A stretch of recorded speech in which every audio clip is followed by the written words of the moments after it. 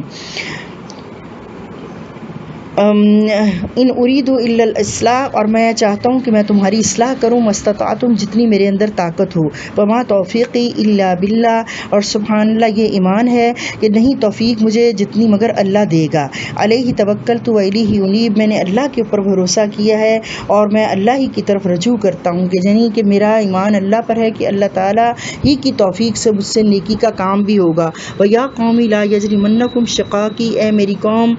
نہ باعث بنے میری مخالفت، میری ضد بازی میں، ان یصیبکم کہ تم کو پہنچے مثل ما اصاب قوم نوح و قوم ہود او قوم صالح، کہ اس سے پہلے جو ان بڑی بڑی قوموں کو، قوم نوح، قوم ہود، قوم صالح کو پہنچ چکا ہے ایسا عذاب۔ ایسا نہ ہو کہ تم ضد میں اتنے آگے بڑھ جاؤ اور اللہ کی وحی کی اس قدر نافرمانی کرو کہ تمہیں بھی ویسا عذاب آ پکڑ لے۔ وما قوم لوط منکم ببعید، اور یہ جو قوم لوط ہے یہ تم سے کچھ زیادہ دور نہیں ہے۔ واستغفروا ربکم ثم توبوا الیہ، بس تمہارا کام کیا ہے کہ جو غلطیاں ہو چکی ہیں ان پر اپنے رب سے معافی مانگو، پھر لوٹ جاؤ اس کے آگے اور توبہ کرو اس کے آگے۔ ان ربی رحیم ودود، بے شک میرا رب رحم کرنے والا، محبت کرنے والا ہے۔ قالوا یا شعیب ما نفقہ کثیرا، کہنے لگے اے شعیب ہمیں نہیں سمجھ آتا تمہاری اکثر باتیں، مما تقول جو تم کہتے ہو، وان لنراک فینا ضعیفا، اور ہم تجھے اپنے اندر جو ہے بڑا کمزور سمجھتے ہیں۔ ولولا رحتک، اور اگر نہ تیری برادری ہوتی،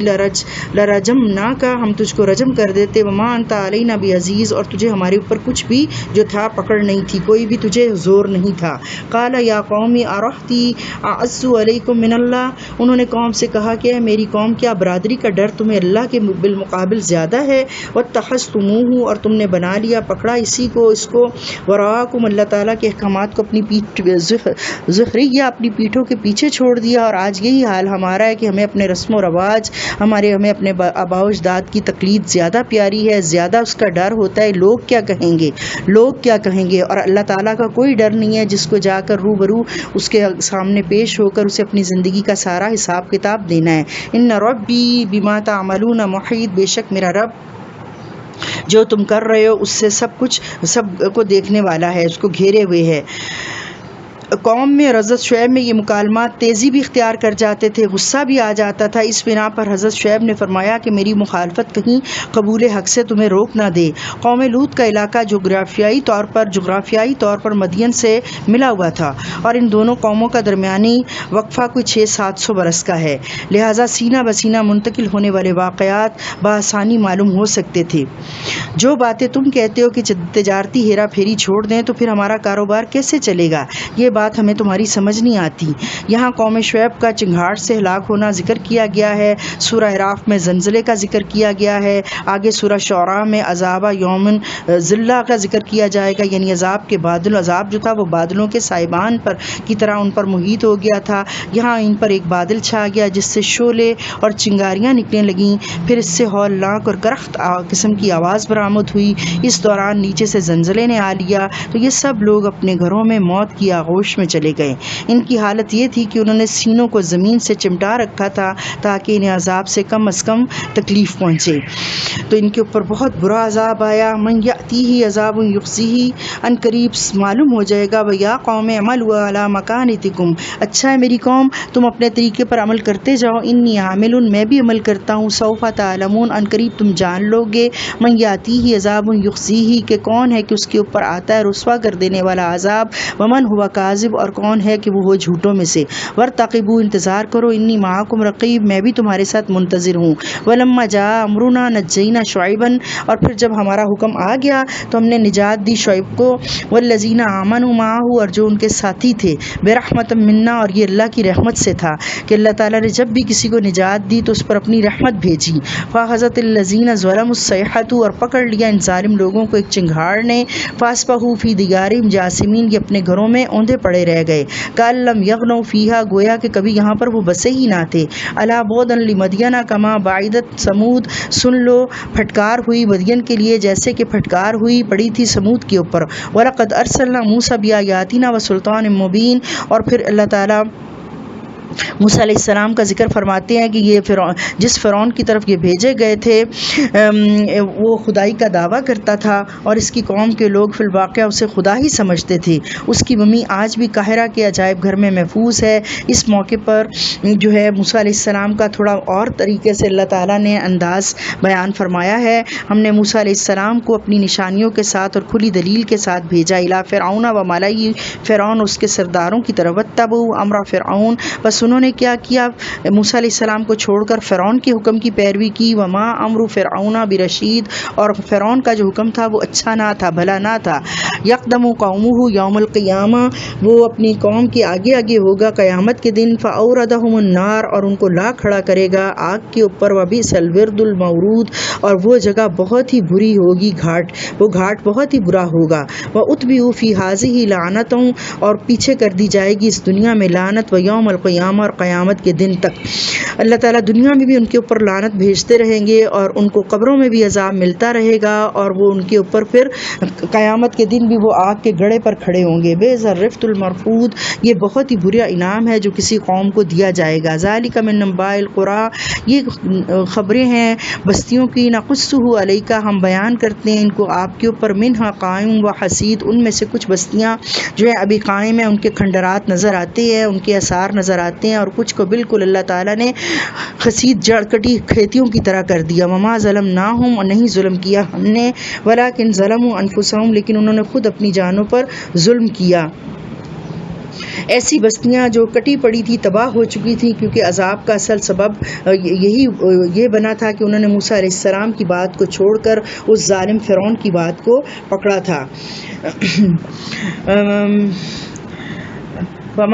ولیکن ظلموا انفسہم انہوں نے اپنی جان ان پر ظلم نہیں کیا انہوں نے اپنی جانوں پر ظلم خود کیا. وما اغنت عنہم آلہتہم التی اور نہ کام آئے اس وقت ان کے وہ معبود جن کو وہ یدعون من دون اللہ پکارا کرتے تھے اللہ کو چھوڑ کے. من شیئن کچھ بھی ذرہ برابر بھی ان کے وہ بت ان کے کام نہ آئے. لما شاء امر ربک جب آیا اللہ کا رب اللہ کا حکم آ گیا تمہارے رب کا حکم آ گیا تو ان کے کچھ بھی یہ چیزیں کام نہ آئیں. وما زادوہم غیر تتبیب اور اللہ ان معبودوں نے ان کے لیے ہلاکت میں ہی اضافہ فرمایا. وکذالک اخذ ربک اذا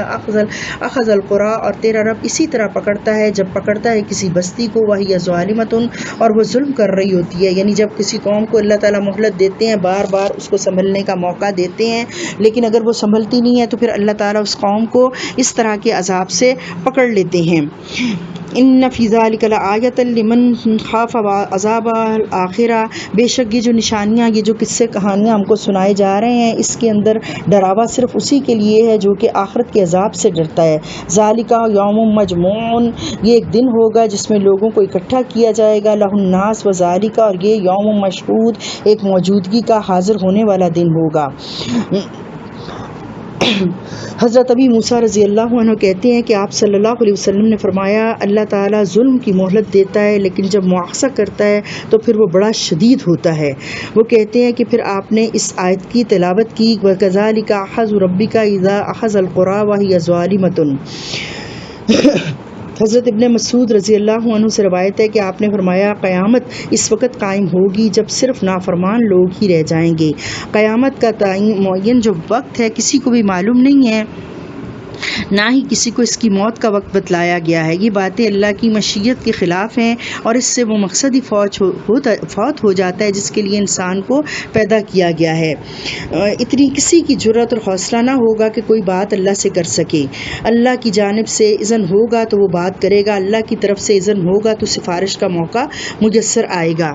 اور یہ دن ایسا ہوگا سب وہاں پر اکٹھے ہوں گے. وما نؤخرہ اور نہیں ہم اس کو مؤخر کرتے الا لاجل معدودہ مگر تھوڑے عرصے کے لیے. یوم یأتی لا تکلم نفس، اور جس دن یہ دن آئے گا نہ کلام کرے گا کوئی جان الا باذنہ، مگر اللہ کے حکم سے. فمنہم شقی و سعید، اور پھر اس دن پتہ چلے گا کہ کچھ لوگ کامیاب ہو گئے اور کچھ بدبخت ہو گئے. فاما الذین شقوا، بس رہے وہ لوگ جو بدبخت تھے. ففی نار لہم، وہ آگ میں ہوں گے ان کے لیے. فیہا، اس میں ہوگا زفیر و شہیق، اونچی اور بھدی آواز کے ساتھ چیخنا چلانا. خالدین فیہا، ہمیشہ رہیں گے اس میں. ما دامت السماوات والارض، جب تک رہیں گے یہ زمین و آسمان. زفیر وہ آواز ہے جو کہ گدھا ابتدا میں نکالتا ہے اور پست ہوتی ہے، جب بعد میں یہ آواز بہت بلند ہو جاتی ہے تو اسے شہیق کہا جاتا ہے. یہ جو لفظ ہے ما دامت السماوات، یہ الفاظ بطور محاورہ استعمال ہوئے ہیں جس کا مطلب لا محدود مدت لیا جاتا ہے. ان ربک فعال لما یرید، بے شک آپ کا رب وہ جو چاہتا ہے وہ کرتا ہے. واما الذین سعدوا، اور وہ رہے وہ لوگ جو کامیاب ہو گئے. ففی الجنت خالدین فیہا، وہ جنت میں ہوں گے ہمیشہ رہیں گے اس میں. ما دامت السماوات والارض، جب تک رہے آسمان و زمین. الا ما شاء ربک، سوائے جو چاہے تیرا رب. عطاء غیر مجزوز، یہ ایسی بخشش ہے جو کبھی ختم نہ ہوگی. فلا تک فی مریۃ مما یعبد، پس نہ تجھے شک ہو اس بات میں جس میں وہ عبادت کرتے ہیں. ہؤلاء، یہ سب. ما یعبدون الا کما یعبد آباؤہم من قبل، اور یہ اسی طرح سے اپنی جو ہے ظن کے مطابق، گمان کے مطابق عبادت کرتے ہیں جیسے کہ ان کے آباء و اجداد اس سے پہلے کیا کرتے تھے. وَإِنَّ لَمُوَفُّوهُمْ، اور بے شک ہم ان کو پورا جو ہے پورا بدلہ دیں گے. نصیبہم، ان کے حصے کا. غیر منقوص، بغیر اس میں کوئی کمی کیے ہوئے. وَلَقَدْ آتَيْنَا مُوسَى الْكِتَابَ، بلا شبہ عطا کی ہم نے موسیٰ علیہ السلام کو ایک کتاب. فاختلف فیہ، بس انہوں نے اس کتاب میں اختلاف کیا. وَلَوْلَا كَلِمَةٌ سَبَقَتْ، اور اگر نہ پہلے سے طے ہوتا یہ کام اللہ تعالیٰ کی طرف سے فیصلہ. لَقُضِیَ بَيْنَهُمْ، تو فیصلہ کر دیا جاتا ان کے درمیان. وَإِنَّهُمْ لَفِي شَكٍّ مِّنْهُ مُرِیب، اور بے شک وہ البتہ کلک میں پڑنے والے شک میں پڑے ہوئے ہیں. وَإِنَّ كُلًّا لَمَّا لَيُوَفِّيَنَّهُمْ، اور یہ بے شک ان سب کو ہم پورا بدلہ دے گا. ربک، تیرا رب. اعمالہم، ان کے اعمال کا. انہ بما یعملون خبیر، اس لیے کہ اللہ تعالیٰ ہی وہ باخبر ہستی ہے جس کو معلوم ہے کہ کس انسان نے، کس بندے نے کیا کام کیا تھا. فاستقم کما امرت ومن تاب معک، اور آپ کو اللہ تعالیٰ کہہ رہے ہیں کہ آپ سیدھے رہیے جیسا کہ آپ کو حکم دیا گیا ہے، اور جو بھی توبہ کر کے تیرے ساتھ ہو جائے. ولا تطغوا، اور نہ تم سرکشی کرنا. انہ بما تعملون بصیر، بے شک اللہ تعالیٰ جو تم عمل کر رہے ہو اس کو دیکھنے والا ہے. نبی صلی اللہ علیہ وسلم کو کہہ کے پوری امت کو کہا جا رہا ہے کہ اپنے آپ کو تیر کی طرح سیدھا رکھو اس دین کی طرف، اس دین کی جانب اپنے آپ کو سیدھا رکھو. اور جو کوئی بھی جب کسی کو اپنی غلطی کا احساس ہو جائے اور وہ اللہ تعالیٰ سے توبہ کر لے تو اللہ تعالیٰ اس کے اوپر بھی کوئی پکڑنا ہوگی.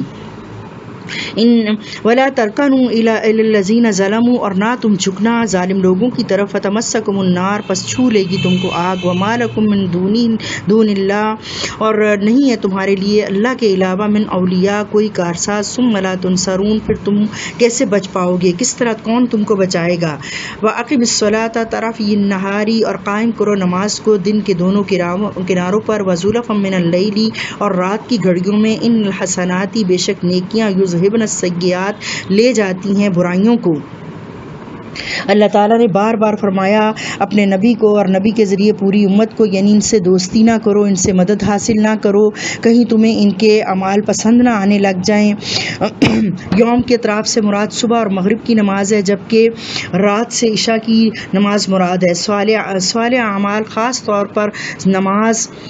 جو ہے وہ سیئات کو دفع کر دیتی ہے، دور کر دیتی ہے. یہ آیت 3 مفہوم ادا کرتی ہے اور تینوں ہی درست ہیں. پہلی بات یہ کہ نیکیاں گناہوں کا کفارہ بن جاتی ہیں اور ان گناہوں کی نحوست دور ہو جاتی ہے. اور پھر دوسری بات یہ کہ نیکیاں کرنے سے انسان کی طبیعت میں برائی چھوڑنے کی طاقت پیدا ہو جاتی ہے اور وہ آہستہ آہستہ گناہوں کو چھوڑ دیتا ہے. اور تیسری بات یہ کہ جہاں نیکی ہو وہاں خوشحالی پیدا ہوتی ہے. اللہ تعالیٰ کا ارشاد ہے بلا شبہ نماز جو ہے ان الصلاۃ تنہی عن الفحشاء والمنکر، کہ نماز جو ہے بے حیائی اور برائی سے روکتی ہے. کسی شخص نے ایک انصاری عورت کا بوسہ لیا، پھر اسے ندامت ہوئی اور وہ آپ صلی اللہ علیہ وسلم کے پاس آ کر اپنا گناہ بیان کیا اس نے، اس وقت یہ آیت نازل ہوئی۔ آیت سننے کے بعد اس شخص نے آپ سے پوچھا کہ کیا یہ جو حکم ہے نماز سے صغیرہ گناہوں کا معاف ہو جانا ہے یا خاص میرے لیے؟ آپ صلی اللہ علیہ وسلم نے فرمایا نہیں، بلکہ میری امت سے جو بھی ایسا کرے گا کہ جس سے بھی کوئی خطا ہو جائے گی اور وہ توبہ کی نماز پڑھے گا یا وہ کوئی فرض نماز پڑھے گا تو اس کے پچھلے گناہ معاف ہو جائیں گے، جیسے ایک نماز دوسری نماز کا کفارہ ہے۔ ایک جمعے سے لے کے اگلے جمعے تک درمیان کے جو 7 دن ہوتے ہیں، 6 دن ان کے سارے گناہ صغیرہ مٹ جاتے ہیں، اور رمضان کا کفارہ ہے، عمرے کا کفارہ ہے کہ ایک عمرہ کرنے کے بعد جو دوسرا عمرہ کیا جاتا ہے اس کے درمیان کے تمام گناہ مٹ جاتے ہیں۔ ذالک ذکریٰ للذاکرین، اور یہ نصیحت کس کے لیے ہے؟ یاد دہانی کرنے والوں کے لیے۔ واصبر ان اللہ، صبر کیجئے، بے شک اللہ تعالیٰ لا یضیع اجر المحسنین، نہیں ضائع کرتا اجر نیکی کرنے والوں کا۔ فلولا کان من القرون من قبلکم، اور کیوں نہ ہوئے بستیوں میں آپ سے پہلے ایسے لوگ، اولو بقیت، ایسے جو عقل والے، ینہون، جو روکتے، عن الفساد فی الارض، زمین میں فساد ہونے کو، کہ آپ سے پہلے یہ جو لوگ تھے، علماء کی یہ ذمہ داری تھی کہ وہ لوگوں کو آگاہ کرتے کہ اللہ تعالیٰ کا کیا مقصد ہے، اللہ کیا چاہتے ہیں، تو وہ ان کو ان چیزوں کا سے بتاتے۔ الا قلیلا ممن انجینا منہم، مگر بہت تھوڑے تھے جنہوں نے سبق حاصل کیا اور فساد سے رکے رہے، پھر ہم نے ان کو نجات دے دی۔ واتبع الذین ظلموا، اور پیروی کی ظالم لوگوں نے، ما اترفوا فیہا، جو کہ عیش و عشرت میں ڈوبے ہوئے لوگ کرتے تھے، ان کے پیچھے چلے، وکانوا مجرمین، اور یہ لوگ مجرم بن گئے۔ وما کان ربک لیہلک القری، اور نہیں ہے آپ کا رب کہ وہ ہلاک کر دے بستیوں کو، بظلم، ساتھ ظلم کے، واہلھا مصلحون، اور اس کے رہنے والے جو ہیں وہ نیکوکار ہوں، کہ اللہ تعالیٰ ایسا نہیں کرتا، اللہ کسی پر ظلم کرنے والا نہیں ہے۔ اور حضرت عثمان رضی اللہ عنہ فرماتے ہیں کہ آپ صلی اللہ علیہ وسلم نے فرمایا، کوئی مومن فرض نماز پڑھے جس کے لیے اچھا وضو کیا ہو، خشوع خضوع اور رکوع اچھے طریقے سے ہوں، تو یہ گزشتہ گناہوں کا کفارہ بن جاتی ہے، بشرطے کہ وہ کبیرہ گناہوں سے بچنے والا ہو۔ پہلے اللہ نے نماز کا ذکر کیا اور اس آیت میں صبر کی تلقین کی ہے۔ ایک مومن کے لیے یہ 2 ہتھیار ہوتے ہیں جس سے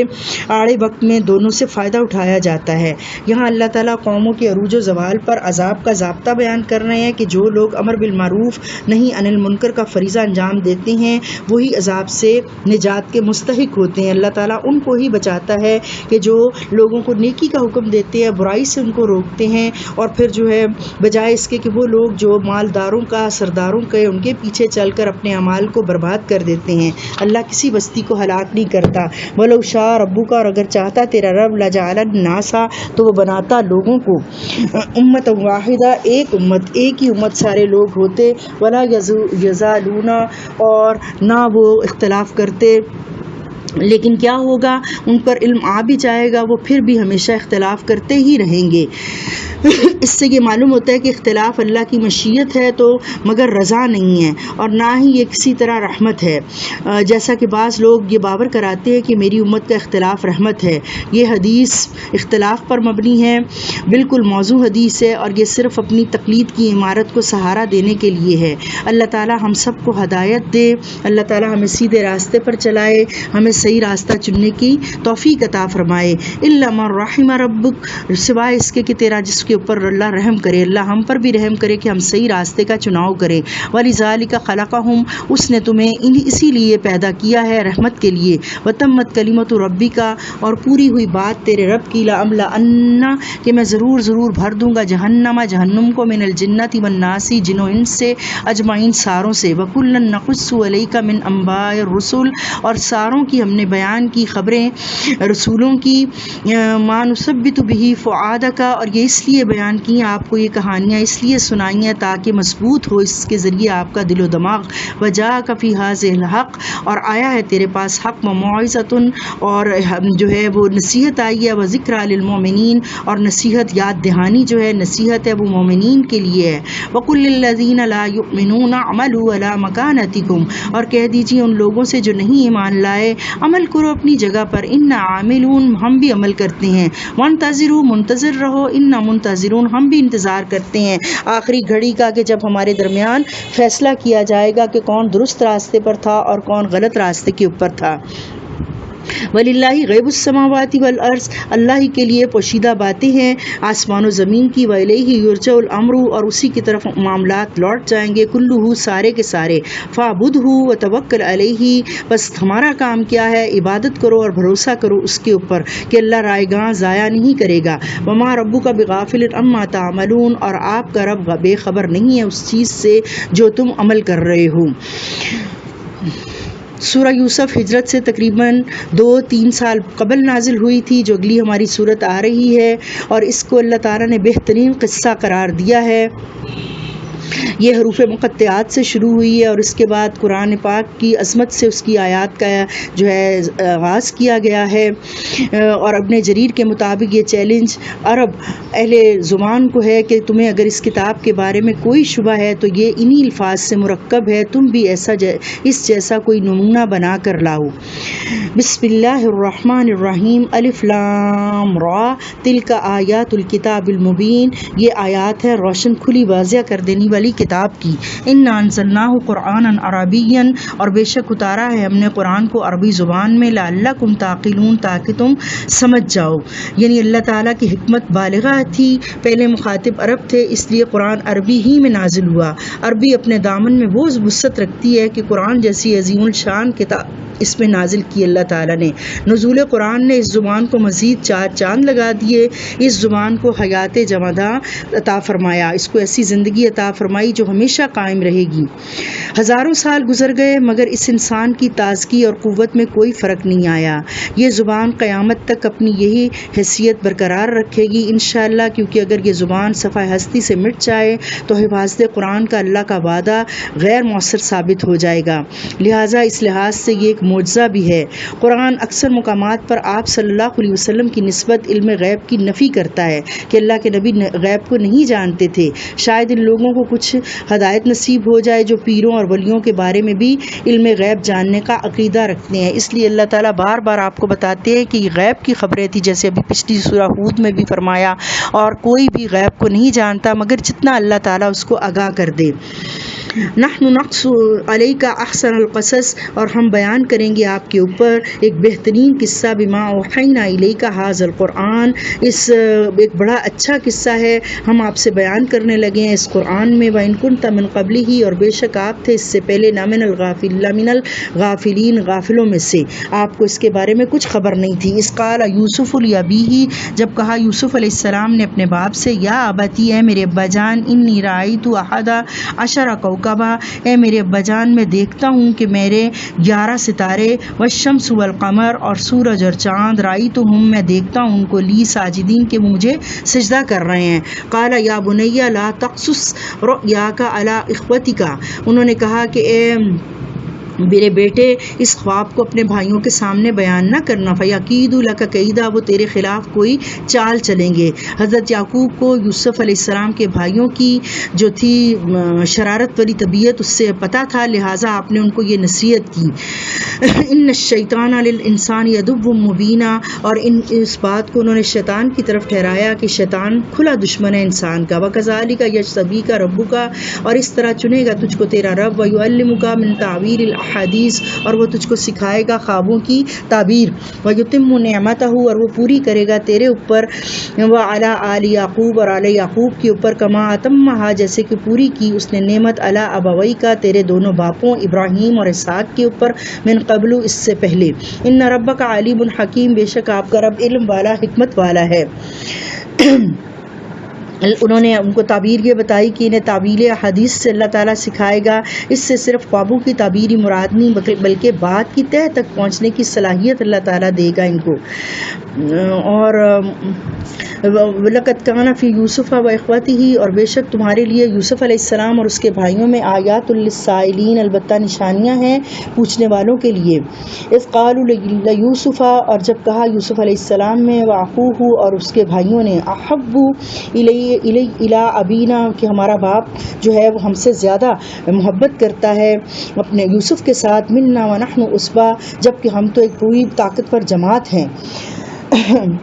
یہود کی یہ جو شرانگیزیاں تھیں آپ ان کے بارے میں بتا رہے ہیں. اللہ تعالیٰ ہم کو بیان کر رہا ہے کہ حضرت ابراہیم، اسحاق اور یعقوب سب کا مسکن تو فلسطین اور شام کا علاقہ تھا. تو انہوں نے آپ سے پوچھا تھا کہ پھر بنی اسرائیل مصر کیسے پہنچ گئے. ان کا گمان یہ تھا کہ یہ امی نبی ہیں، ایسے تاریخی سوال کا جواب نہ دے سکیں گے جس سے کئی صدیاں گزر چکی ہوئی ہیں جس واقعے کو. چنانچہ اللہ تعالیٰ نے اسی وقت یہ پوری صورت نازل فرمائی اور پورا یوسف علیہ السلام کا قصہ مشرکین کے اوپر ان کو بیان کیا کہ خود اپنی صورت بھی دیکھو کہ جس طرح ان کے بھائیوں نے ان کے ساتھ شرارت کی تھی تو ان کا انجام کیا ہوا، اور کس طرح سے اللہ تعالیٰ نے یوسف علیہ السلام کو بلندی عطا فرمائی، اور آج اپنی حرکت بھی دیکھو کہ تم کیا اپنے ساتھی کے ساتھ کر رہے ہو. تو ہم کیا کریں؟ وہ آپس میں مشورہ کرنے لگے. ان ابانا لفی ضلال مبین، ہمارا باپ ہمیں چھوڑ کر اس ایک یوسف سے اتنی محبت کرتا ہے تو وہ کھلی گمراہی میں ہے. اقتلوا یوسفا، قتل کر دو یوسف کو، اب اطرحوہ، یا اسے کہیں پھینک دو، ارضن کسی ایسی زمین میں، یخل لکم وجہ ابیکم، تو تمہارے لیے تمہارے باپ کی توجہ حاصل ہو جائے گی، وتکونوا من بعد قوما صالحین، اور اس کے بعد تم نیک بن جانا، تم توبہ کر لینا. قال قائل منہم، کہا ان میں سے کہنے والے نے، لا تقتلوا یوسف، نہ قتل کرو یوسف کو، والقوہ فی غیابۃ الجب، بلکہ یوں کرو کہ اسے کسی اندھے کنویں میں پھینک دو، یلتقطہ بعض السیارہ، اٹھا لے جائے گا اس کو کوئی قافلہ، ان کنتم فاعلین، اگر تم کرنے ہی والے ہو. قالوا یا ابانا ما لک لا تأمنا علی یوسف، کہنے لگے سارے بھائی مل کر آ گئے اور باپ کو تیار کرنے لگے کہ ابا جان آپ کو کیا ہے کہ آپ یوسف کے بارے میں ہم پر اعتبار نہیں کرتے. وَإِنَّا لَهُ لَنَاصِحُونَ، اور بے شک ہم اس کے لیے خیر خواہ ہیں. ارسلہ معنا غدا، کل کو اس کو ہمارے ساتھ بھیجیے، یرتا ویلعب، تاکہ وہ کھائے کھیلے، وَإِنَّا لَهُ لَحَافِظُونَ، اور ہم اس کی حفاظت کریں گے. یوسف علیہ السلام اپنے باپ حضرت یعقوب کو دوسرے بیٹوں سے زیادہ پیارے تھے. اس کی کچھ وجوہات تھیں. آپ دوسرے بھائیوں سے عمر میں چھوٹے تھے. چھوٹے بیٹے والدین کو زیادہ پیارے ہوتے ہیں. حضرت یوسف اور بنیامین کی حقیقی والدہ فوت ہو چکی تھی. آپ انتہائی خوبصورت، حسین و جمیل تھے. دیگر بھائیوں کی نسبت آپ بہت ہی نیک سیرت تھے. حضرت یوسف اور بنیامین ایک ماں سے تھے، جبکہ باقی 10 بھائی اور دوسری ماؤں سے تھے. مختلف وجوہ کی بنا پر وہ حضرت یوسف اور ان کے بھائی بنیامین سے حسد کرنے لگے تھے اور جلتے بنتے کہ کام کاج تو ہم کریں جبکہ باپ کی شفقت ان کو حاصل ہو. تو یہ وہ شیطانی چالیں ہیں جو ہر دور میں شیطان بنی نوع انسان کو سکھاتا رہتا ہے. ارسلہ معنا، انہوں نے ان سے مطالبہ کیا بھیجو اس کو ہمارے ساتھ، غدن، کل کو، یرتا، یہ کھیلے، ویلعب، یہ کھائے، ویلعب، اور کھپیے، وَإِنَّ لَهُ لَحَافِظُونَ، اور بے شک ہم اس کی حفاظت کریں گے. قال انی لَيَحْزُنُنِی، انہوں نے کہا کہ مجھے غمگین کرتی ہے یہ بات، ان تذهبوا، کہ تم لے جاؤ بھی اس کو ساتھ، واخافوا، اور مجھے یہ ڈر لگتا ہے، یأکلہ الذئب، کہ کھا جائے اس کو بھیڑیا، وانتم عنہ غافلون، اور تم اس سے بے خبر ہو. یہ وہ شیطانی چالیں ہیں جو ہر دور میں شیطان بنی نوع انسان کو سکھلاتا رہتا ہے. اس دور میں بھی وہی چالیں تھیں اور آج بھی یہی چالیں ہیں کہ گناہ کرنے کے بعد نیک بن جانا. حالانکہ شیطان کے چنگل میں انسان جب پھنستا ہے تو پھنستا ہی چلا جاتا ہے. حضرت یعقوب کو چونکہ حضرت یوسف والا خواب معلوم تھا اور انہیں بھائیوں کے یوسف کے بارے میں خیالات سے بھی اچھی طرح آگاہی تھی، لہٰذا آپ نے اپنا جو تھے احساسات ان الفاظ میں اظہار کیا کہ مجھے ڈر لگتا ہے کہ اس کو بھیڑیا کھا جائے گا. قالوا لئن اکلہ الذئب، وہ کہنے لگے کہ اگر اس کو بھیڑیا کھا جائے، ونحن عصبہ، جبکہ ہمارے ہوتے ہوئے کہ ہم ایک جتھا ہیں، ہم بہت سارے ہیں، انا اذا لخاسرون، تو بے شک ہم تو بڑا خسارہ پانے والے ہو جائیں گے، یعنی ہماری موجودگی میں اس کو بھیڑیا آ کے کھا جائے. فلما ذهبوا به واجمعوا ان يجعلوه، پھر وہ سارے جو تھے وہ یوسف کو لے گئے اور اکٹھے ہو گئے کہ ڈال دیں اس کو، اپنی جو انہوں نے تدبیر کی تھی، جو انہوں نے پلان کیا تھا اس کے مطابق انہوں نے فی غیابت الجب، اس کو ایک اندھے کنویں میں پھینک دے. اس پر سب متفق تھے. واوحینا الیہ لتنبئنہم بامرہم، اور اس وقت ہم نے یوسف علیہ السلام کو وحی کی، القاء کیا کہ تم اپنے بھائیوں کو ان کی اس حرکت کے بارے میں بتاؤ گے. وہم لا یشعرون، اور وہ اس وقت کچھ نہ جانتے ہوں گے. تو باپ سے ضد کر کے حضرت یوسف علیہ السلام کو لے گئے. تو تصور کریں کہ ہم یہ بھائی حضرت یوسف کو کنویں میں پھینک رہے ہوں اور کنویں میں آرام سے تو نہیں کوئی گرے گا، شاید ان کے ہاتھ پاؤں باندھ دیے گئے ہوں گے. ایک ایک سے انہوں نے منت سماجت کی، مگر ظالموں کے دل میں کسی قدر اتنے سخت ہو گئے تھے کہ کسی پر بھی جو ہے ان کو رحم نہ آیا. اس وقت حضرت یوسف کے نازک سے دل پر کیا بیت رہی ہوگی. اللہ تعالیٰ نے آپ کے دل کو جما دیا، اطمینان قلب نصیب فرمایا. تم یہی نہیں رہو گے بلکہ وہ وقت آنے والا ہے تم انہیں ان کے کرتوتوں سے آگاہ کرو گے اور ان کو خبر بھی نہ ہوگی۔ اس کا ایک معنی تو یہ ہے کہ جو ترجمے میں ابھی میں نے بتایا ہے، اور اس کے علاوہ اس کا یہ معنی ہو سکتا ہے کہ اس وحی کے بارے میں انہیں کچھ خبر ہی نہ ہوگی کہ جو ہم نے آپ کو جس مقصد کے لیے چنا ہے۔ یہ لوگ کوئی عادی مجرم تو تھے نہیں، صرف حسد کی وجہ سے بھائی کو رستے سے ہٹانے لگے تو وہی بہانہ کر دیا جس کے بارے میں حضرت یعقوب علیہ السلام نے خدشہ ظاہر کیا تھا۔ قالوا یا ابانا انا ذهبنا نستبق، وہ کہنے لگے آئے وہ وجاؤ اباہم عشاء یبکون، آئے وہ اپنے باپ کے پاس رات پڑے روتے ہوئے۔ قالوا، اور کہنے لگے یا ابانا انا ذهبنا نستبق، اے ہمارے ابا جان بے شک ہم نے یوسف کو چھوڑا اور ہم خود جو تھے دوڑ میں آگے بڑھ گئے۔ وترکنا یوسف عند متاعنا، یوسف کو ہم نے اپنے سامان کے پاس چھوڑا۔ فاکلہ الذئب، تو کھا گیا اس کو بھیڑیا۔ جو باپ نے بات ان سے کہی تھی، اپنا خدشہ ظاہر کیا تھا، انہوں نے اسی بات کو بیان کر دیا۔ وما انت بمؤمن لنا ولو كنا صادقین، اور آپ جو ہیں ہماری بات کو نہیں مانیں گے اگرچہ ہم کتنے ہی سچے کیوں نہ ہوں۔ وجاؤ علی قمیصہ، اور وہ لائے اس کی قمیص کے اوپر بدم کذب، جھوٹا خون لگا کر۔ قال بل سولت لکم انفسکم امرا، یعقوب علیہ السلام نے کہا کہ تمہارے نفسوں نے یہ بات گھڑ لی ہے، فصبر جمیل، بس صبر کرنا ہی اچھا ہے۔ مفسرین کہتے ہیں کہ بکری کے بچے کا خون ان کی قمیص پر مل دیا، مگر وہ قمیص پھاڑنا اور نوچنا بھول گئے تھے۔ حضرت یعقوب فوراً سمجھ گئے کہ یہ سب ڈرامہ ہے، کچھ نہیں انہیں خطرہ تھا کہ پھر قمیص کے خون سے بھی انہیں اندازہ ہو گیا کہ یہ کیسا بھیڑیا ہے جس نے انتہائی احتیاط سے پہلے قمیص اتروائی اور پھر حضرت یوسف کو کھا گیا۔ صبر جمیل ایسا صبر ہے جس میں شکوہ شکایت نہ ہو، کوئی رونا دھونا نہ ہو اور کوئی ماتم اور نوحہ نہ ہو۔ تو انہوں نے کہا کہ میں تو ایسا ہی صبر کروں گا۔ واللہ المستعان علی ما تصفون، اور جو کچھ تم مجھ سے بیان کر رہے ہو میں مدد مانگوں گا اللہ سے اس پر۔ وجاءت سیارۃ، پس آیا ایک قافلہ، فارسلوا واردہم، تو انہوں نے اپنے پانی تلاش کرنے والے کو بھیجا۔ فادلی دلوا، اس نے اپنا ڈول لٹکایا۔ قال یا بشری ھذا غلام، تو ڈول میں آپ بیٹھ گئے تو اس نے کہا کہ اے بڑی ہی خوشخبری ہے کہ یہ تو ایک لڑکا نکل آیا۔ واسرہ بضاعہ، اور اس نے اس کو بکاؤ مال سمجھ کر چھپا لیا۔ واللہ علیم بما یعملون، جلدی سے اس لیے چھپا لیا کہ کہیں اس کے جو گھر والے ہیں ارد گرد نہ ہوں اور وہ اس کو مجھ سے حاصل نہ کر لیں۔ وشروہ بثمن، اور بیچ ڈالا اس کو ایسی قیمت میں، بخس جو بہت ناقص تھی، دراہم معدودہ، چند گنتی کے جو درم تھے ان کے عوض۔ وکانوا فیہ من الزاہدین، اور اس کے بارے میں ان کو یعنی یوسف کے بارے میں انہیں کوئی دلچسپی نہ تھی، کوئی فکر نہ تھا۔ جب پانی نکالنے والے نے ڈول پھینکا تو یوسف علیہ السلام اس میں بیٹھ گئے اور رسی کو مضبوطی سے پکڑ لیا۔ جب خوبصورت بچے کو دیکھا تو وہ جو ڈول پانی نکالنے والا سقا تھا وہ خوش ہو گیا، کیونکہ اس زمانے میں بردہ فروشی کا عام رواج تھا،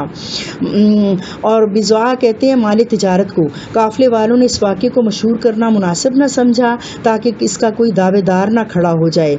اور اس کے بعد وقال الذی اشتراہ من مصر لامرأته اکرمی، اور وہ شخص جس نے اس کو مصر میں خریدا تھا اس نے اس کو گھر لا کر اپنی بیوی سے کہا اکرمی مثواہ، اس کو عزت کے ساتھ رکھو، عسیٰ ان ینفعنا، ہو سکتا ہے کہ ہم کو فائدہ دے، اور نتخذہ ولدا، یا ہم اس کو بیٹا بنا لیں۔ وکذالک مکننا لیوسف فی الارض، اس طرح ہم نے یوسف علیہ السلام کے لیے اس کے قدم جمائے زمین میں، ولنعلمہ، اور تاکہ ہم سکھائیں اس کو من تعویل الاحادیث، باتوں کی حقیقت۔ جس شخص نے حضرت یوسف علیہ السلام کو خریدا اور مصر کے کسی اعلیٰ عہدے پر وہ فائز تھا، حضرت ابن عباس رضی اللہ عنہ فرماتے ہیں کہ وہ شاہی خزانوں کا محافظ تھا۔ قرآن نے اسے عزیز مصر کہا ہے۔ یہی لقب بعد میں حضرت یوسف علیہ السلام کے لیے بھی استعمال ہوا۔ یہ شخص بے اولاد تھا، حضرت یوسف کو دیکھتے ہی سمجھ گیا کہ یہ کوئی غلام نہیں ہے بلکہ کسی انتہائی معزز گھرانے کا فرد ہے جسے گردش زمانہ یہاں لے آئی ہے۔ چنانچہ اس نے اپنی بیوی کو کہا کہ اسے انتہائی عزت اور وقار سے اس کے ساتھ پیش آنا ممکن ہے کہ ہم اسے اپنا بیٹا بنا لیں۔ اس طرح اللہ تعالیٰ نے حضرت یوسف کے لیے امور سلطنت کی تربیت کا بھی انتظام کر دیا جو کہ کنعان میں رہتے ہوئے ممکن نہ تھی۔ اللہ تعالیٰ ولما بلغ اشدہ آتیناہ حکما و علما، اور پھر جب یوسف علیہ السلام اپنی جوانی کو پہنچے تو ہم نے عطا کی ان کو حکمت اور علم۔ وکذالک نجزی المحسنین، اور اسی طرح ہم بدلہ دیتے ہیں نیکی کرنے والوں کو۔ وراودته التی التی ہوا فی بیتہا، بس اس عورت نے جس کے گھر میں وہ رہتے تھے ان کو ورگلانا چاہا، نفسی ہی ان کے نفس سے، وغلقت الابواب اور بند کر دیے دروازے، وقالت ہیت لک اور کہنے لگی کہ میری طرف آؤ، قال معاذ اللہ انہوں نے کہا کہ میں اللہ کی پناہ پکڑتا ہوں، انہ ربی احسن مثواک بے شک میرے رب نے مجھ کو بڑی اچھی منزلت بخشی، بڑا اچھا میرے لیے رہنے کا کھانے پینے کا میرا جو ہے ٹھکانہ دیا، انہ لا یفلح الظالمون اور بے شک ظالم لوگ فلاح نہیں پاتے، ولقد حمت بھی اس عورت نے یوسف علیہ السلام کی طرف قصد کیا، وہم بہا اور وہ بھی قصد کر لیتے، لو ان ارآ برہان ربی ہی اگر وہ نہ دیکھ لیتے اپنے رب کی برہان۔ عزیز مصر کے گھر رہتے ہوئے آپ کو اس وقت کے متمدن ترین ملک کے انتظامات کی تربیت حاصل ہوئی، وہیں یہ آپ کے لیے آزمائش کا زمانہ بھی بن گیا۔ آپ لگ بھگ 3 سال عزیز مصر کے گھر میں رہے، خوبصورت اور حسین و جمیل تھے، آپ کی عمر لگ بھگ 20 سال تھی، اور عزیز مصر کی بیوی زلیخا بے اولاد جوان تھی اور آپ کے عشق میں گرفتار ہو گئی۔ معاشرہ بھی آزادانہ اختلاط کا تھا، لہٰذا زلیخا کی یہ جو جنسی خواہش تھی شدت پکڑ گئی۔ اللہ تعالیٰ کی وہ برہان کیا تھی؟ جوانی کے اس دور میں لالچ اور خوف کے دائی کی موجودگی میں اس دعوت کو ٹھکرانے کی جس پر آپ نے ہمت کی۔ حضرت عبداللہ بن عمر کہتے ہیں کہ آپ صلی اللہ علیہ وسلم نے فرمایا، حضرت یوسف عزت دار کے بیٹے، عزت دار کے پوتے اور عزت دار کے پڑپوتے تھے جو یعقوب کے بیٹے تھے، وہ اسحاق کے پوتے اور ابراہیم کے پڑپوتے تھے جو کہ سب کے سب نبی تھے۔ حضرت یوسف علیہ السلام نے جو یہ وقت آیا تو اس وقت کہا کہ ان کو بتا دیا کہ میں اپنے رب کے ساتھ خیانت نہیں کروں گا۔ تو جب انہوں نے اپنے رب کا خوف اپنے دل میں محسوس کیا، کذالک لنصرف عنہ السوء تو اس طرح پھیر دیا ہم نے ان سے برائی کو، والفحشاء اور بے حیائی کو، انہ من عبادنا المخلصین بے شک وہ ہمارے چنے ہوئے لوگوں میں سے تھا۔ اور جو شخص ڈرنا چاہتا ہے، بچنا چاہتا ہے، اللہ تعالیٰ اس کے لیے بچاؤ کا کوئی نہ کوئی ذریعہ ضرور بنا دیتے ہیں۔ واستبق الباب وہ دوڑے دروازے کی طرف، وقدت قمیصہ اور پھٹ گئی ان کی قمیص من دبر پیٹھ کے پیچھے سے، والف یا سیدہا اور پایا وہاں پر خامد کو لدل باب دروازے کے پاس کھڑا ہوا، کہ وہ جو اتنے دروازوں کو تالے لگے تھے، کہیں کہتے ہیں کہ 7 دروازے تھے، سارے کے سارے دروازے اللہ تعالیٰ کی قدرت کے ساتھ کھلتے چلے گئے، اور جب آخری دروازے کے پاس آئے تو وہاں پر اس کا شوہر کھڑا تھا۔ قالت ما جزاء من اراد باہلک کہنے لگی کیا سزا ہوگی اس کی جو کہ ارادہ کرے تیری گھر والی کے ساتھ برائی کا، الا ان یسجن او عذاب علیم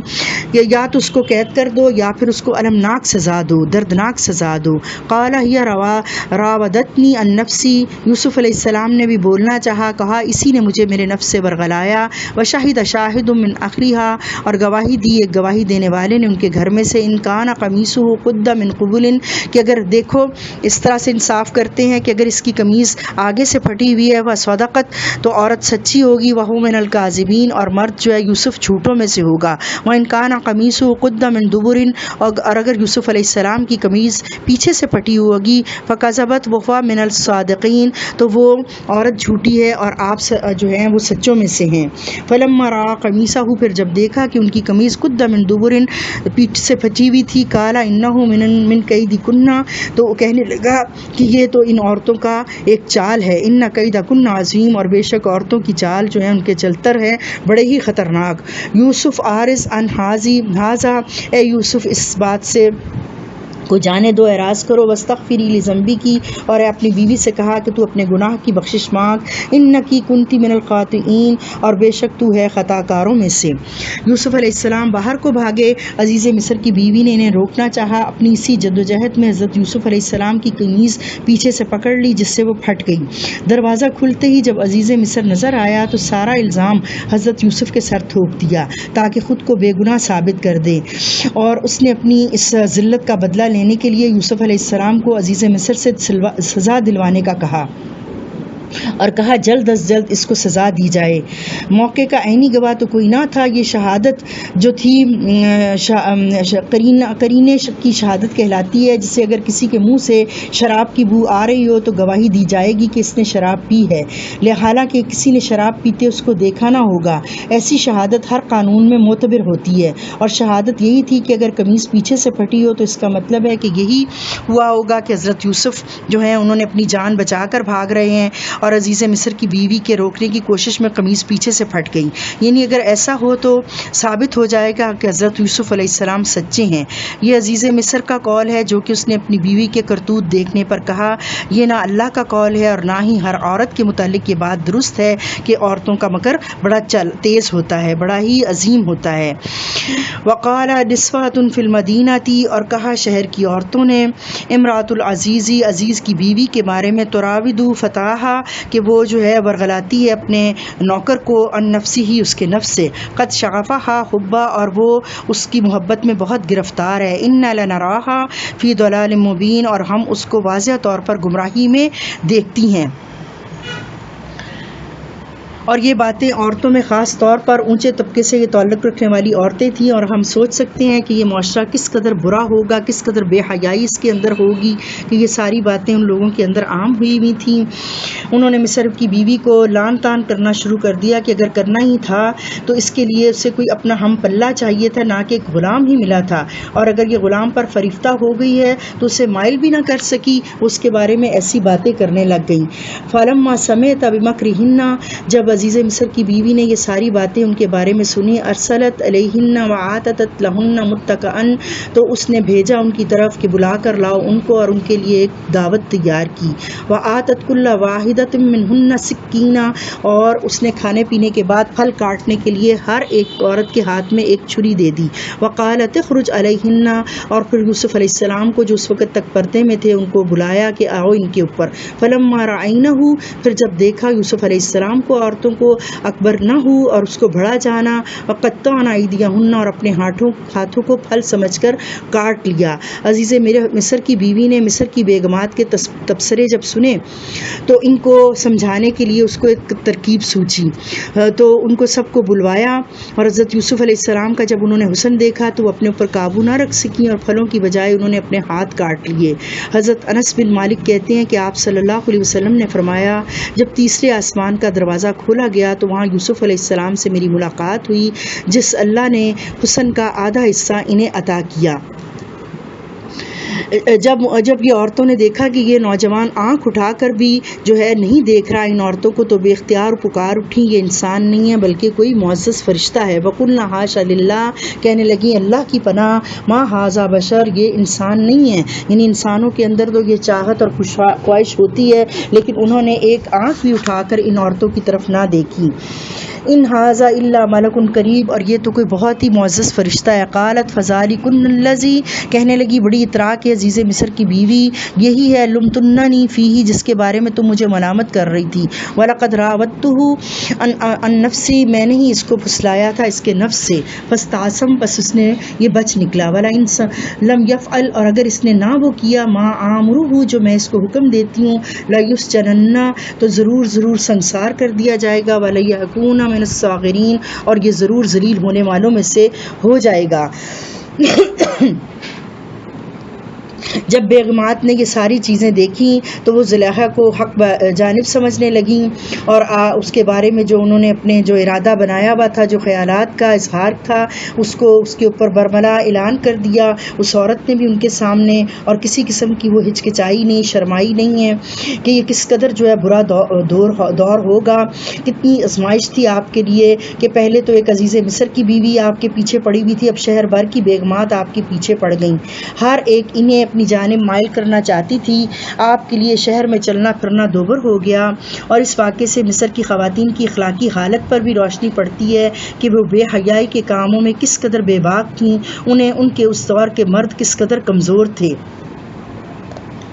اس سے معلوم ہوتا ہے کہ جو عالم اپنے علم کے مطابق عمل نہ کرے وہ شرعی اعتبار سے جاہل ہے. تو انہوں نے کہا کہ یوسف علیہ السلام نے قال رب السجن اے میرے رب مجھ کو قید احب زیادہ پسندیدہ ہے الیہ اس چیز سے مما یدعوننی الیہ جس کی طرف یہ مجھے پکار رہی ہیں. والا تصرف اور اگر نہ تم نے پھیرا انی مجھ سے کیدہن ان کا مکر اصب علیہن میں کسی قدر مائل ہو جاؤں گا ان کی طرف. واکم من الجاہلین اور میں جاہلین میں سے ہو جاؤں جاؤں گا، یعنی کہ جتنا تو نے مجھے علم دیا ہے اگر میں نے عمل اس کے مطابق نہ کیا تو جاہلین میں سے ہو جاؤں گا۔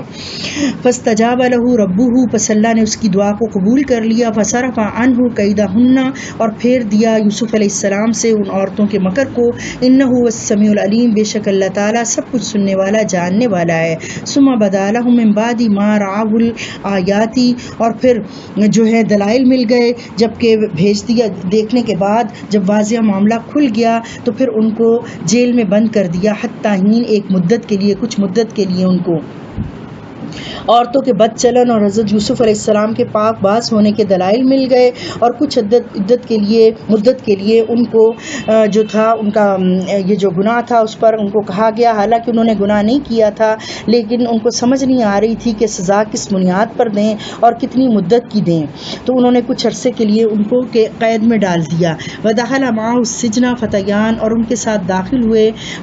دو قیدی۔ قال احدهما، ان میں سے ایک کہنے لگا، انی ارانی، میں دیکھتا ہوں، عاصر خمرہ، کہ میں خواب میں دیکھتا ہوں کہ میں نے شراب نچوڑ رہا ہوں۔ وقال الاخر، اور دوسرے نے کہا، انی ارانی، میں دیکھتا ہوں خواب، احمل فوق رأسی، کہ میں اپنے سر کے اوپر جو ہے خبزن، روٹیاں اٹھائے ہوئے ہوں، تأکلہ الطیر، کھا رہے ہیں اس کو پرندے، منہ، اس میں سے۔ نبئنا بتاویلی، خبر دیجئے ہمیں ان کی حقیقت کی۔ انا نراک من المحسنین، ہم آپ کو محسنین یعنی نیک آدمی سمجھتے ہیں۔ دونوں قیدیوں میں سے ایک بادشاہ کا نان بھائی تھا، جبکہ دوسرا شراب پلانے پر مامور تھا، وہ کام کرتا تھا، اور جو ہے انہیں اطمینان دلایا کہ یہ کام تمہارا کھانا آنے سے پہلے میں کر دوں گا۔ یوسف علیہ السلام نے کہا، قال لا یاتیکما، نہیں آئے گا تمہارے دونوں کے پاس طعام، کھانا، ترزقانی ہی، جس کو تم روز کھاتے ہو، الا نبأتکما، مگر میں خبر دوں گا تم دونوں کو، بتأویلی ہی، اس خواب کی حقیقت بتا دوں گا، قبل ان یاتیکما، قبل اس کے کہ تمہارے پاس کھانا آئے، ذالکما مما علمنی، اور یہ ایسا علم ہے جو مجھے سکھایا ہے ربی، میرے رب نے، انی ترکتو، میں چھوڑ آیا ہوں، ملت قومی لا یؤمنون باللہ، میں ان لوگوں کا دین چھوڑ دیا ہے جو اللہ پر ایمان نہیں لاتے، وہم بالآخرۃ، اور وہ آخرت کے اوپر ہم کافرون، انکاری کرنے والے ہیں، واتبعت ملت آبائی، اور میں نے اپنے آباء و اجداد جو ابراہیم، اسحاق اور یعقوب ہیں، میں نے ان کے دین کو اختیار کر لیا ہے، ما کان لنا ان نشرک باللہ من شیء، اور نہیں ہے ہمارے واسطے کہ ہم شرک کریں اللہ کے ساتھ ہم کسی چیز کو بھی شریک ٹھہرائیں۔ اللہ کا فضل ہم پر اور یہ سب لوگوں پر یہ ہے کہ اللہ تعالیٰ نے اپنے اور بندوں کے درمیان کوئی شریک مقرر نہیں کیا، ایک اللہ ہی ہماری تمام ضروریات کی کفایت کرنے والا ہے۔ اللہ کی وحدانیت اور نظام میں فطرت کو سمجھانے کا یہ بہترین انداز ہے، خاص طور پر یہ لوگ جو ملازمت پیشہ ہوتے ہیں، انہیں اس دلیل سے اللہ کی وحدانیت جلدی سمجھ آ جاتی ہے۔ یوسف علیہ السلام کے جیل کے دونوں ساتھی بادشاہ کے غلام تھے۔ ذالک من فضل اللہ علینا، یہ اللہ کا فضل ہے ہم پر، وعلی الناس، اور لوگوں کے اوپر اللہ کا یہ بہت بڑا فضل ہے جو اللہ تعالیٰ نے توحید سکھائی، ولکن اکثر الناس لا یشکرون، اور اکثریت انسانوں کی شکر کرنے والی نہیں۔ یا صاحب السجن، انہوں نے کہا، اے میرے جیل کے ساتھیو، ارباب متفرقون، کیا بہت سارے رب جدا جدا، خیر ام اللہ الواحد القہار، وہ بہتر ہے یا ایک اللہ واحد قہار، کیونکہ یہ خود ملازم تھے تو ان کو یہ بات زیادہ اچھی طرح سمجھ آ سکتی تھی کہ ایک مالک کا نوکر ہونا یا بہت سارے مالکوں کے نوکر ہونا، ان دونوں میں سے کون سی بات زیادہ بہتر ہے۔ ما تعبدون من دونہ، نہیں تم عبادت کرتے مگر اللہ کو چھوڑ کے، الا اسمان، مگر کچھ ناموں کی، سمیتموہا، جو رکھ لیے ہیں، جن کو رکھ لیا ہے، انتم، تم نے، و آباؤکم، اور تمہارے آباء و اجداد نے، ما انزل اللہ بہا من سلطان، جس کی اللہ تعالیٰ نے کوئی دلیل نازل نہیں کی ہے۔ ان کی اصلیت اس کے سوا کچھ نہیں کہ کسی ایک آدمی نے ایسے مشرکانہ عقائد گھڑ کر کسی معبود یا آستانے کے نام پر منسوب کر دیے ہیں، پھر یہی تھا، یہ نسل بعد نسل ان کی اولادوں میں منتقل ہوتا چلا گیا۔ یہ شرک اور بزرگوں کی اندھی تقلید نے انہیں ایسے عقائد کو مذہبی جامہ پہنا دیا۔ کسی نے یہ تحقیق کی زحمت گوارا نہیں کی کہ الہامی کتابوں میں ان کی کچھ دلیل ہے بھی یا نہیں، کہ اللہ تعالیٰ نے اس کے بارے میں کچھ کہا بھی ہے کہ نہیں۔ اور اس کا دوسرا مفہوم یہ ہے کہ جو مختلف نام تم خود ہی تجویز کر لیتے ہو، جیسے آج کے گمراہوں نے بھی تجویز کیے ہیں، مطلب داتا، گنج بخش، خواجہ، غریب نواز وغیرہ، کیا ان کے ناموں کی کوئی دلیل قرآن و سنت سے ملتی ہے؟ ان کی اللہ نے کوئی سند نازل نہیں کی. ان الحکم الا للہ، یہ فیصلہ تو صرف اللہ تعالیٰ ہی کا ہوگا. امر اللہ تعبدوا الا اياه، جس نے یہ حکم دے دیا ہے کہ صرف اللہ ہی کی عبادت کرو. ذالک الدین القیم، اور یہ ایک اللہ کی عبادت کرنا مضبوط دین ہے. ولکن اکثر الناس لا يعلمون، اور اکثریت لوگوں کی نہیں جانتی. یا صاحب السجن، اے میرے جیل کے ساتھیو، اما احدکما، تم میں سے ایک، فیسقی ربہ خمرا، اپنے اس کو رہائی مل جائے گی اور وہ اپنے مالک کو شراب پلائے گا. واما الاخر، اور جو دوسرا ہے، ویسلب، وہ سولی چڑھ جائے گا. وتأکل الطیر، اور کھائیں گے پرندے، من رأسہ، اس کے سر میں سے. قضی الامر الذی فیہ تستفتیان، اور فیصلہ کر دیا گیا ہے اس بات کا جو تم نے پوچھا ہے. وقال الذی ظن انہ ناج منہما، اور یوسف علیہ السلام نے اس شخص سے کہا جس کے بارے میں ان کو گمان تھا، یقین نہیں کہا، گمان تھا کہ اس کو نجات مل جائے گی. منہما مذکرونی، کہ تم ذکر کرنا میرا، عند ربک، اپنے مالک کے پاس.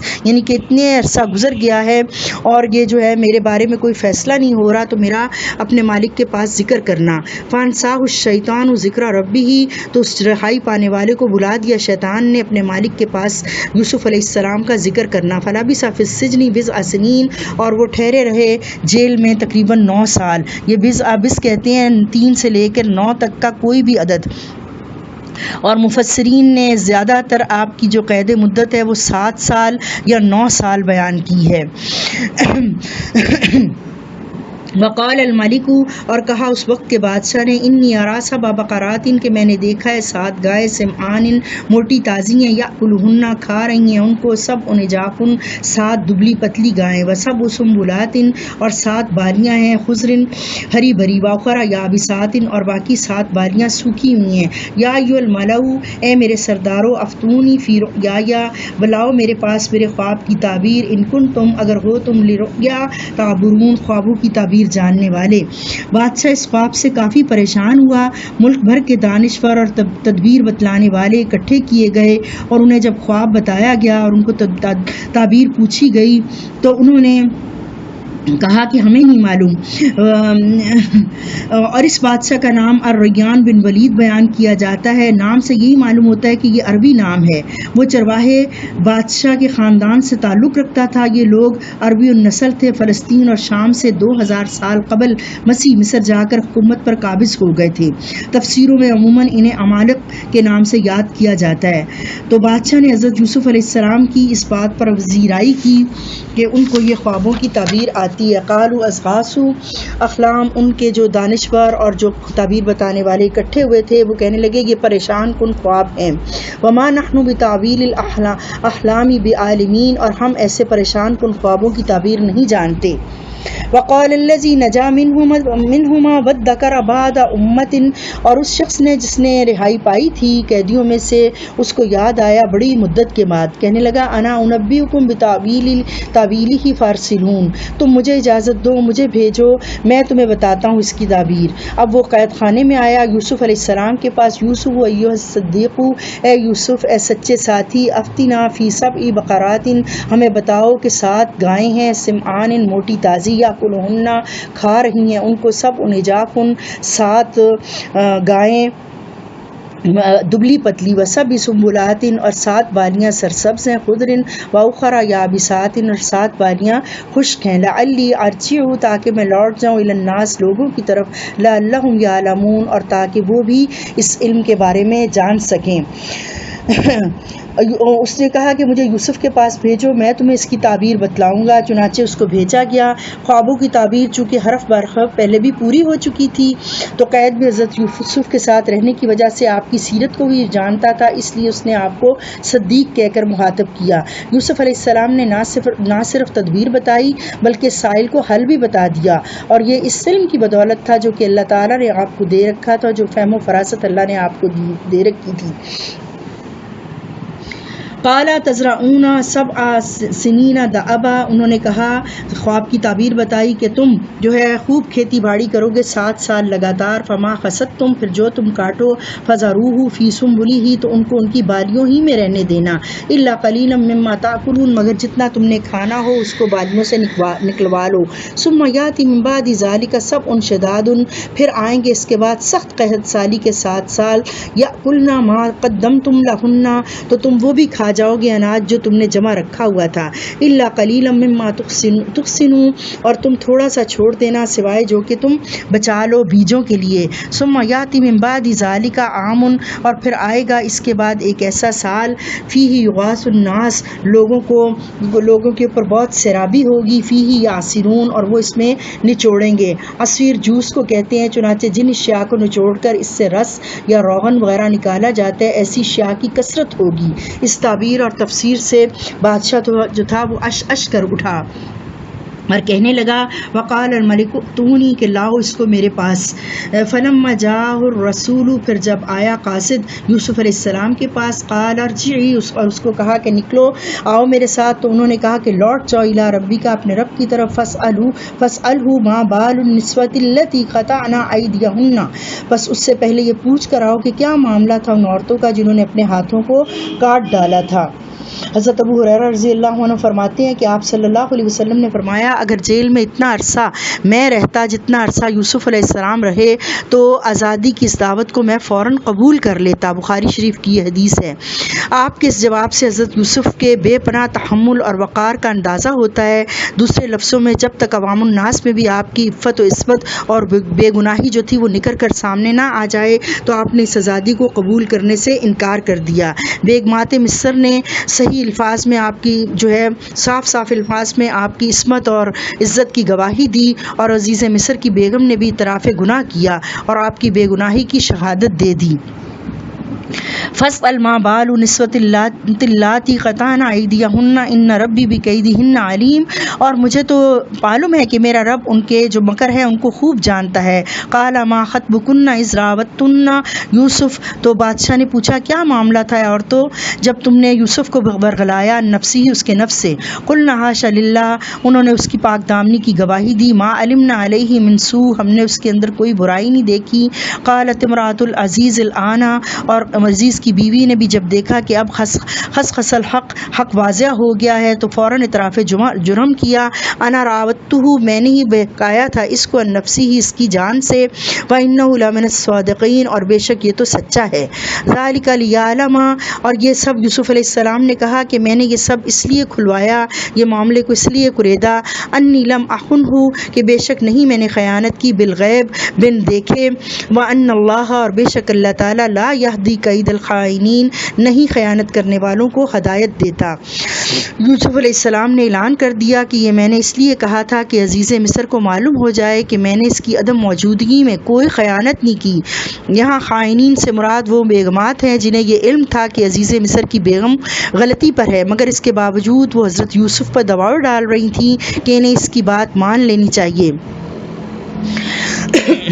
اور بعض مفسرین نے ان دونوں آیات یعنی 52 نمبر کو عزیز مصر کی بیوی کو ٹھہرایا، اس کا متکلم اس صورت میں لم اخن کا معنی یہ ہوگا کہ وہ کسی بڑی خیانت کی مرتکب نہیں ہوئی۔ السلام علیکم ورحمۃ اللہ وبرکاتہ۔ اشہد ان لا الہ الا انت نستغفرک ونتوب الیک۔